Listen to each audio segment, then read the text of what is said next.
For today's cup of coffee, it feels like Mercury's in retrograde so bad, but it's not. Surprisingly. So I don't know what is up with the alignments, but they suck.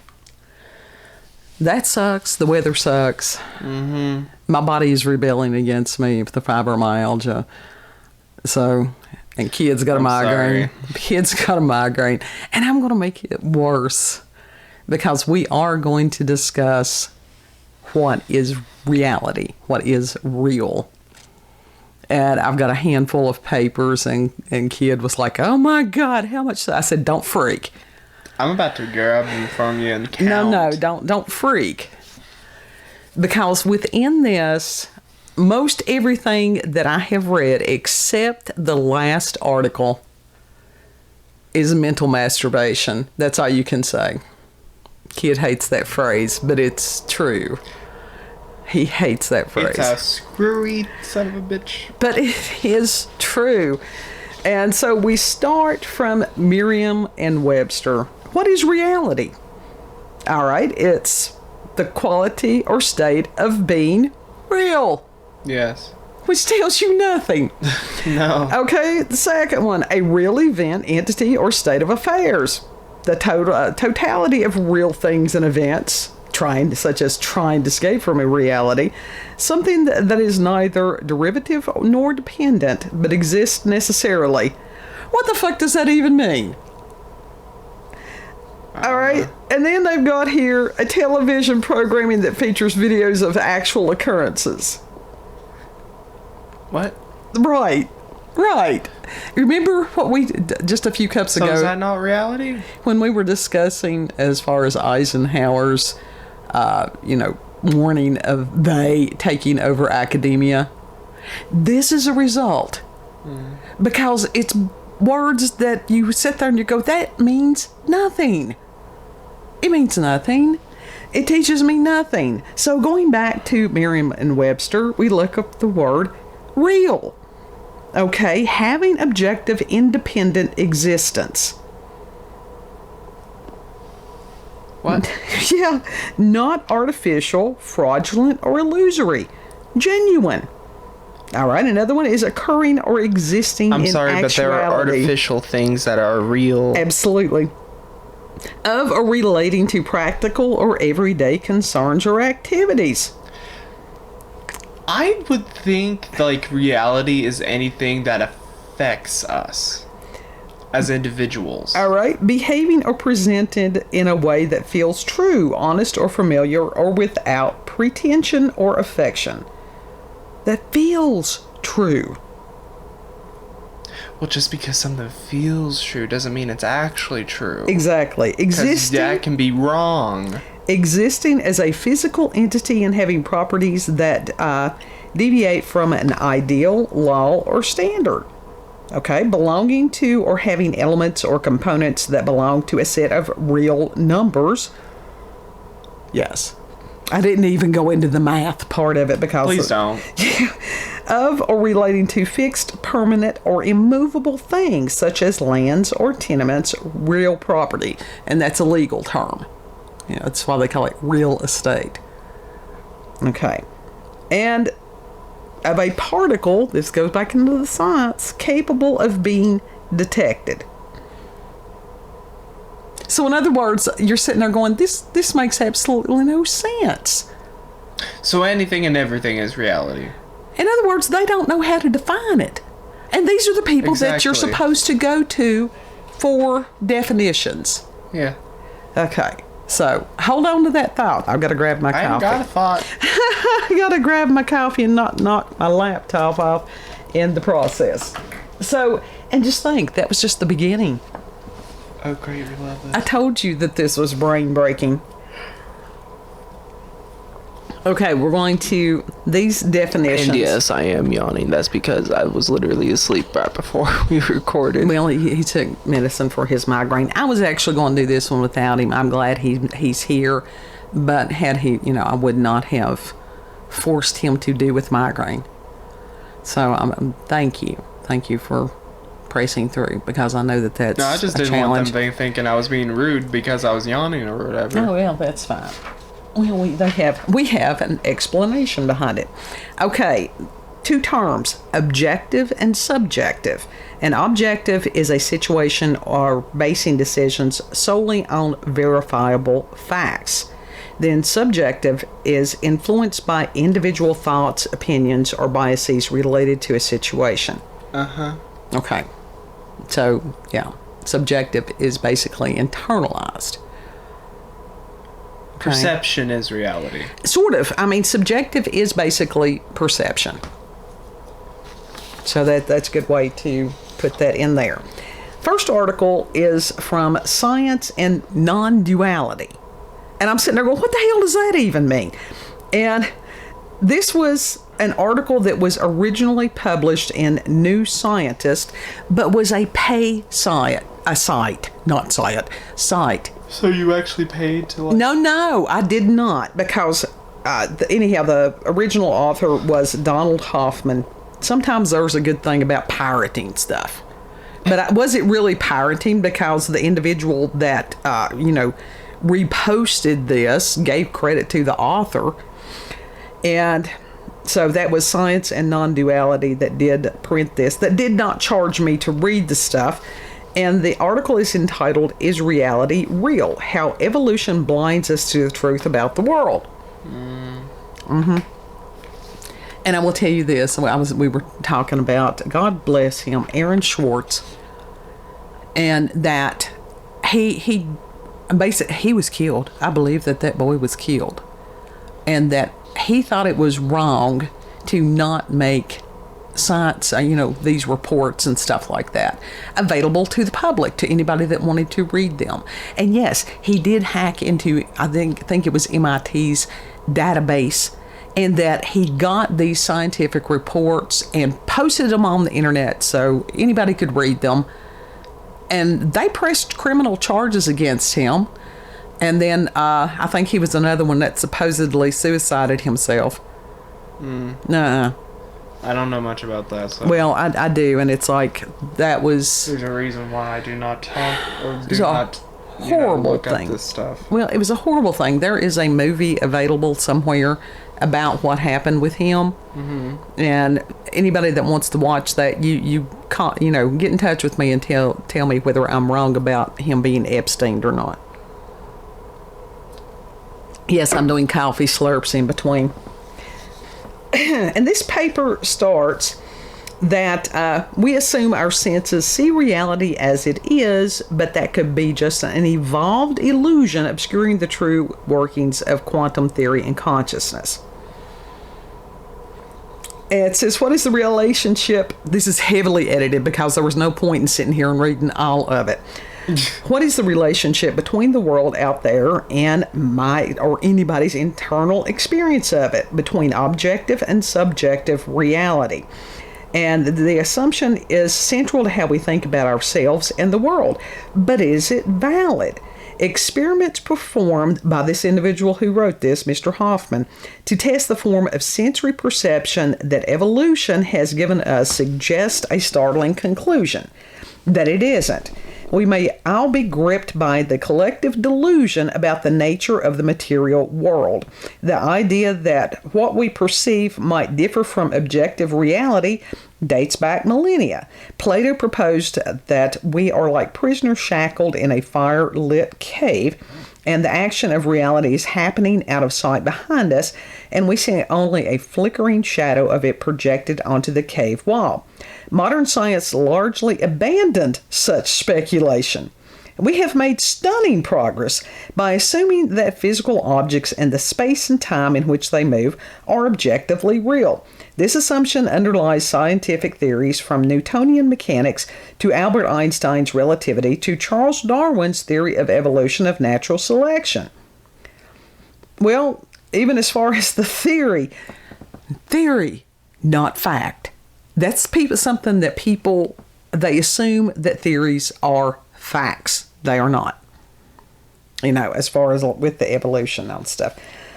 By natural selection. That has actually recently been disproven, that it wasn't always survival of the fittest, that they have shown in a lot of different species that they help each other. Why does that not shock me? Really, you know? All right, those of our predecessors who saw more accurately were more successful at performing essential tasks necessary for survival, such as feeding, fighting, fleeing, and mating. They were more likely to pass on their genes, which coded for more accurate perceptions. Evolution will naturally select for senses that give us a truer view of the world. All right, evolutionary theorist Robert Trivers puts it, quote, "Our sense organs have evolved to give us marvelously detailed and accurate view of the outside world," end quote. Okay, if we're so much more evolved, then why is it that the animals that are still in their natural habitats have a greater sense of smell, hearing, and sight than humans? Yeah, pretty much. I'm pretty sure as anybody with a lick of sense would not drink kombucha. I like kombucha occasionally. They don't drink kombucha. They are automatically smarter than the human race. I like the kombucha. No. It's fizzy. It is fermented, rotted. No, it's fermented. Shit. It is. It has health qualities. It has probiotics. Where? It does. That's the fermentation. It's good for you. It tastes like shit. It tastes like raw. It must be good for you. No, it's a vinegary taste is what it is. And that's the fermentation process. You don't see animals drinking it, do you? No, you don't. No, I don't. What does that tell you? That they're smarter than most people. All right, and he's talking about truth strategy, that you know the truth, but you don't know if you're going to die. And then there's the payoff strategy, that you see what you need to survive, but don't see the objective truth. What? I told you it was mental masturbation. That's why I used that. This ain't even. This is not. No, this is not this what that you said. That is not. Because I didn't say it. I read it. Because that implies that it would be a pleasurable experience with a pleasurable climax at the end. This is not. This is torture. And what he's saying is that people are happy idiots. I was going to say something, but I'm not going to say that. I am going to keep that to my to fucking yourself. self. It says, seeing objective reality will make you extinct. If you see the world as it is, or as it appears to be, you die. I'm fine with that. It says natural selection has given us sensory systems that are a simplifying user interface for the complexity of the world. Our senses constitute a virtual reality. Now that I do agree with, because there's lots of things going on around us that that we sort of have to learn to ignore, and that's a struggle for those of us that have ADHD, because we have difficulty shutting out certain stimuli. Yeah. And it has been proposed that the folks that have the autisms, that it's the same thing, that it's only to a worse degree that they feel overwhelmed. So do you blame them? Do you see how much shit's going on in the world now? I do. And needlessly. All right. And I think I covered that about our senses constitute a virtual reality. Yes. It says the reality that exists prompts you to create when it is needed, and to destroy it when it isn't. So it's Here, I'll give you a synopsis of everything that you're going to say. We don't know shit about shit, so we should leave shit alone. There we go. End of the podcast. Done. All right. He goes on to say that humans agree about what we see because we all have evolved a similar interface. Okay, what about people that are blind? Like I said, these people don't know shit. They're acting like they know shit, but they really don't. I told you, this is academia. All right, that leaves the fact that treating our observed subjective reality as objective reality has allowed us to create scientific theories, frameworks that allow us to make predictions about how the world works, and so are presumably part of an objective reality that exists outside of our heads. All right, then he goes into a little bit of the quantum physics, such as Schrodinger's cat, and that's where the cat was in the box, and was it alive or dead? And it was a matter of Did you believe it? Moving? Was it breathing? Well, see, that was the thing. You didn't know until you opened the box. And it's a matter of, does it exist? I told you it's mental masturbation. I'm sorry, it is not. It is not. That's not the proper terminology for that at all. Okay, it drives through the classical realm of experience, which states that objects have definite values of the properties pertaining to them, and that those properties don't depend on how they're observed, and that influences propagate no faster than light. However, the values of properties will depend on when and how we create them. This goes into the we are creating our reality thing. This approach aligns with the quantum Bayesian interpretation of quantum theory, or cubism, in which the uncertainty inherent in quantum observations is all in the minds of the observers. All right, there's three pioneers. Perception is reality. That's what he's saying. Cubism, not like cubism, but cubism. Cubism. They have put it as, quote... I like cubism. I like the art. It's trying to show all sides at once, is what that is. Anyhow, the art form? Yes, that's that's a basis of cubism. Yeah, I like it. That's why it was weird. Like I said, It was showing all sides at once. Yeah. It's interesting. All angles. And, quote, a measurement does not, as the term unfortunately suggests, reveal a pre-existing state of affairs. It is an action on the world by an agent that results in the creation of an outcome, a new experience for that agent. Intervention might be a better term, end quote.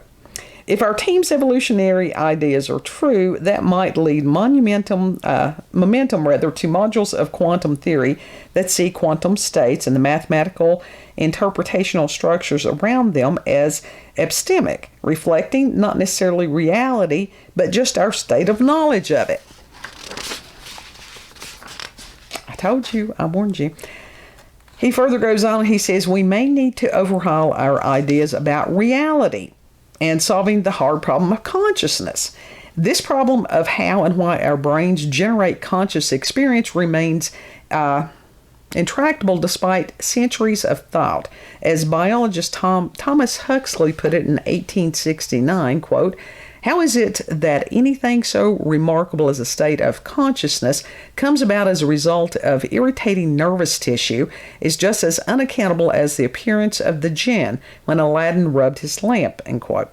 The brain-exciting technology of transcranial magnetic stimulation, TMS, illustrates how little progress we have made. Suppose we place a TMS unit near your scalp on the right side of your head, near an area of the occipital cortex called V4.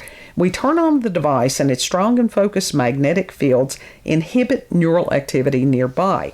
All color drains away from the left half of your visual world, and you see only shades of gray. We turn off the device and the color seeps back in. That brings me down another rabbit hole for another day, which is as far as magnetic field and how that influences us.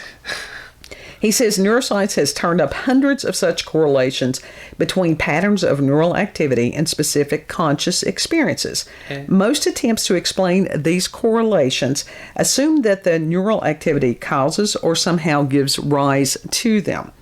In a network of interacting neurons, how exactly do changes in voltage or in the flow of sodium, potassium, and calcium ions through pores and neural membranes create an individual conscious experience?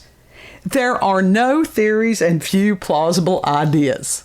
Nobody knows shit about shit. Then what's the point in this? What's the point in trying to explain it if in the end you come to the conclusion that is fact, nobody truly knows shit about shit? Right. And then we go on to the next article. Not only shit, jack shit. Next article is from The Next Web, and it's by Tristan Greene and was written October 7th, 2021. What happens if quantum physics can prove reality isn't real? Okay, and he says, what is real? People tend to know it when they see it. Okay, that's sort of... He's a lot more succinct than the other guy was. And Dear So God. he says Hi, that it's they're... me. I am not intellectual in the Yes, slightest. you are. Please help me. Please help me from this mind-bending, mind-fracturing I told you. I warned you. bullshit. All right, it says Utter, complete academia bullshit. there are situations where what is doesn't seem, real. All right, and as technology improves, we know that seeing isn't good enough. He talks bullshit. He talks about that's true. He talks about quantum bananas. I like this one. Quantum bananas? Yes, he said That's like the fucking time cube. Quantum bananas. one of the most basic principles of science is that all matter is made up of atoms and molecules. Yeah. We know this because we can use microscopy to observe atomic structures. Think about a banana. You grab it off of a tree, peel it, and eat it. The banana exists. But what if you took a banana and separated each of its molecules out and laid them in a straight line? You wouldn't have a really long banana that stretched out in a straight line. You'd have a bunch of molecules that theoretically could possibly be repurposed for something other than a banana. What if we separated all molecules in every single object in the universe and then put them in a bag? If we shook up that bag and then dumped it out, there's no reason to imagine the molecules would all form into their original objects again. Italian physicist Carlo Ravelli recently published a book titled Helgoland, Making Sense of the Quantum Revolution. And Ravelli argues that all of reality is relational. Counter to what Sir Isaac Newton thought, if every object in the universe were to suddenly disappear, there would not be an empty universe left behind. So I thought that was cool. He says, if we assume there is no God's eye, no place of which an observer can see the literal big picture, then we have to wonder what that means for the idea of an infinite universe. That's sort of though, if a tree falls in the forest, does it make a sound? It's all that argument. I can tell you the answer to that. Yes. Because sound waves are produced. And it says, don't we need reality to exist? And he says, no. Existence is its own measure of proof. Yeah. Now that's wisdom right there. It says reality as we think we experience it may be entirely subjective. Yes. Our perception is our reality. And according to the theories of Ravelli's book puts forth, all the stuff that makes up our universe is held together in relation to all the other stuff. If we accept the idea of quantum relativity at the quantum level, it's quite possible that all the stuff our molecules are made up of is actually spread out in random patterns.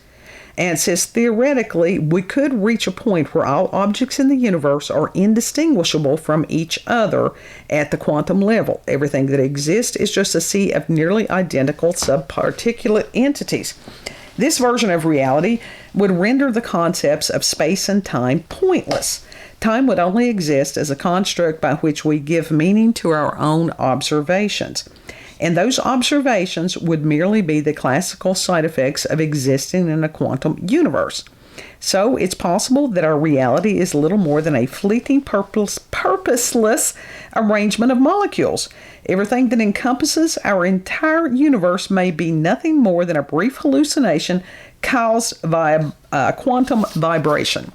And it says, none of this appears to offer up an explanation for dark matter, radiation, black holes, time crystals, and other interesting quantum affairs. One day our species may have to reckon with the ultimate truth that we exist in a reality that doesn't. But he did say that we exist. So he's not saying that. It sounds black-pilled, but it's really not. Reality is completely individual. Yeah. Yes and no. Gravity. That's pretty much, that is law. Well, that is fact. Like, that is... Right, and that's what some people... You do have some of these people that argue against gravity. Well, they try to do the Matrix thing as far as walking through the walls and different stuff like that. And how many have truly been successful? Very few.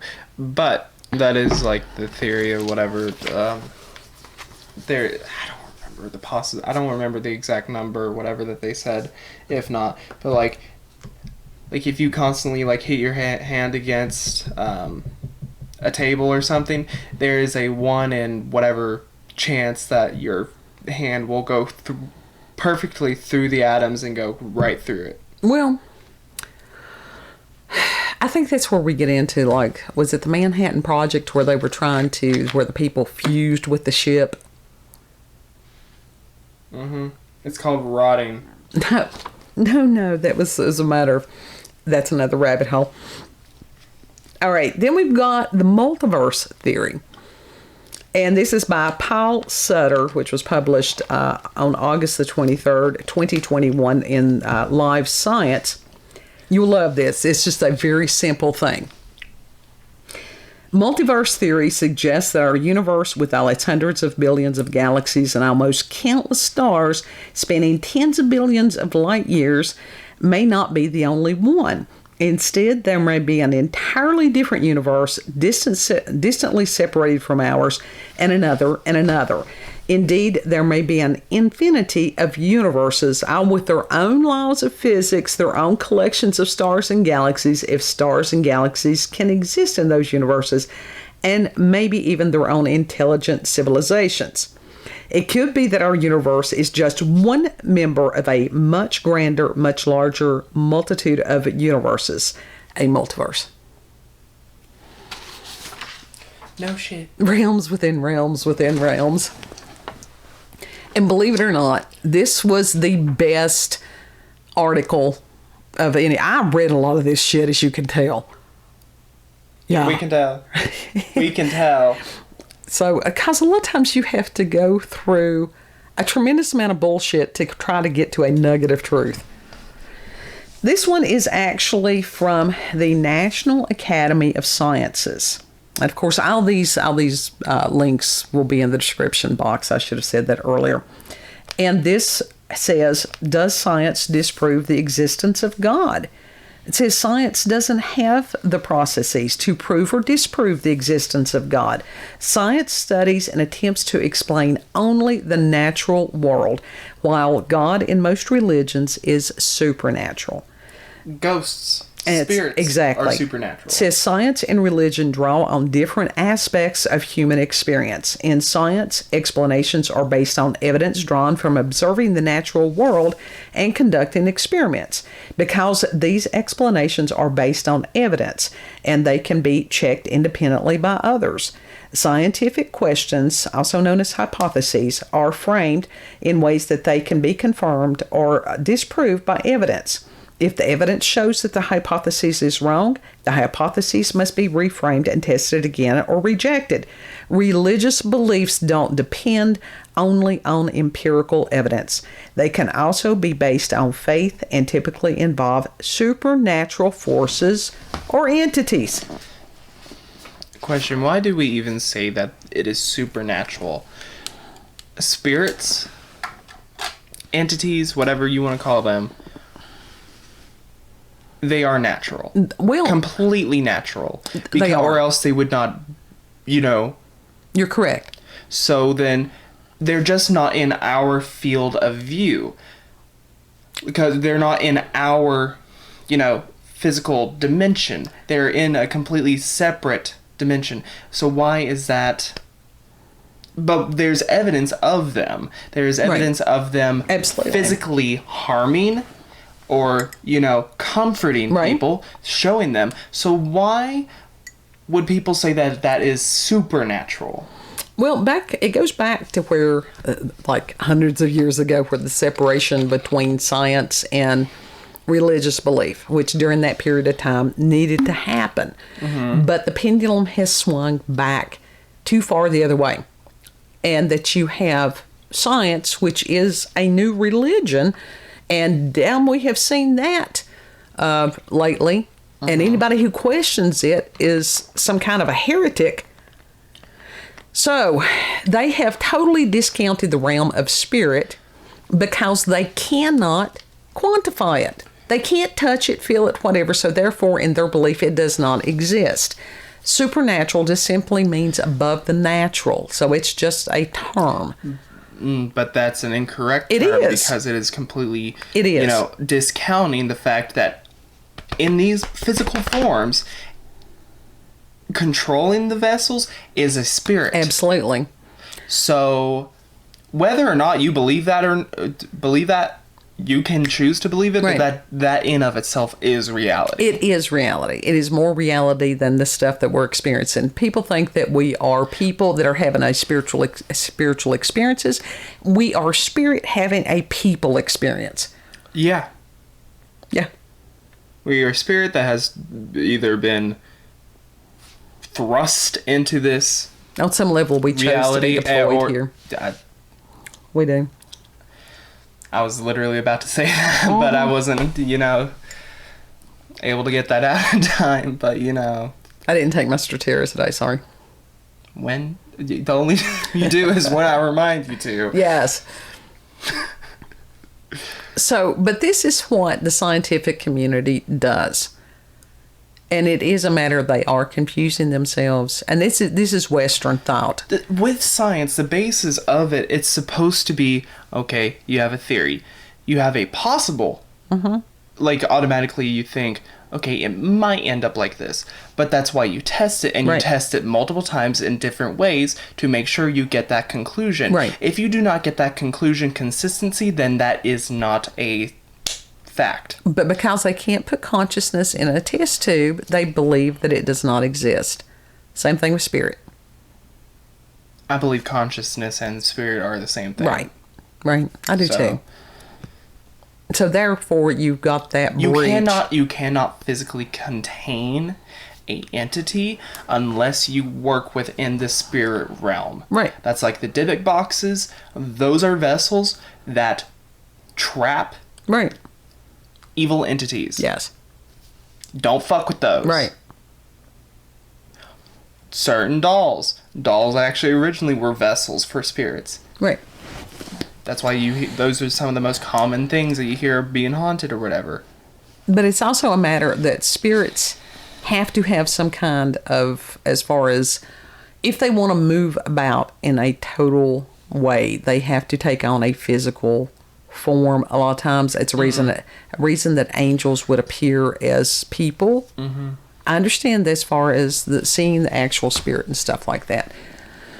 And that they certainly can inhabit other people. This is the reason as far as possession.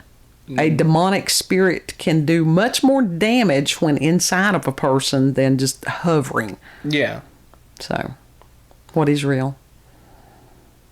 What we see, what we perceive. What you experience. And then to ask for meaning, because there is meaning in all things.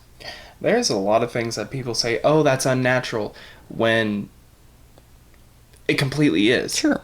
It's exhibited within, cats, dogs, other animals, plants. But again, this is Western thought, because some of the Eastern belief systems, that is not how they view that. It's not how they view the world. So we need to re-examine that.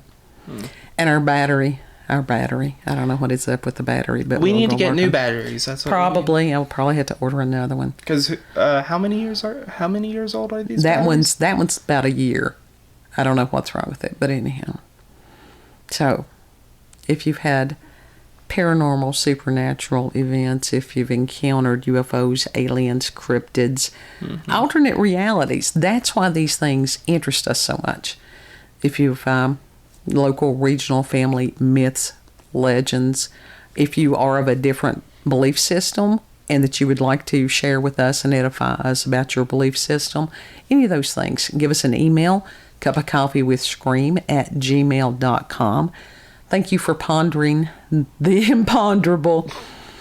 This is why academia, avoid them.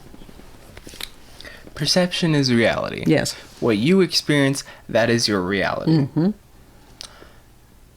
So there is no point in pondering on this because that's exactly what it is. Well, yes and no, because we didn't discuss, and we'll discuss another day, when people have delusions and different things like that. To them, that is real, but it can also, is it a supernatural thing? We'd label that as a mental illness, but is it, or is it a matter of a spiritual crisis? That's a good question. So we'll do that on, not for this cup. That's another cup.